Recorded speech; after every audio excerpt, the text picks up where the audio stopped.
নমস্কার। আজ আমি বলবো পেটের চর্বি কমানোর দুটো অসাধারণ হোমিওপ্যাথিক মেডিসিনের নাম। স্থূলতা শরীরের যে কোনো কারণে হতে পারে বা অনেক কারণে হতে পারে। পেটের যে চর্বি কমানো সেক্ষেত্রে একটি অসাধারণ মেডিসিনের নাম হচ্ছে ক্যালকেরিয়া কার্ব।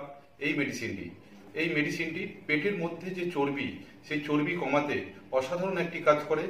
এই মেডিসিনটির যে লক্ষণগুলি হচ্ছে পেশেন্ট মোটাসোটা, থলথলে এবং পেটের মধ্যে অতিরিক্ত চর্বি জমে।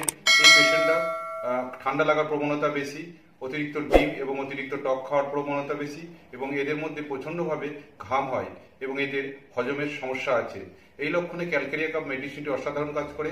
আরেকটি মেডিসিন হচ্ছে ফিউকাস বেস মাদার টিংচার। এই মেডিসিনটি যে সমস্ত পেশেন্টদের হাইপোথাইরয়েডিজমের কারণে অতিরিক্ত মোটা হয়ে যায় তাদের ক্ষেত্রে এই মেডিসিনটি অসাধারণ কাজ করে এবং এই মেডিসিনটি গ্রহণ করার ফলে থাইরয়েড হরমোনের ভারসাম্য রাখে এবং খিদে এবং হজম করায় এবং কোষ্ঠবদ্ধতা কমায়।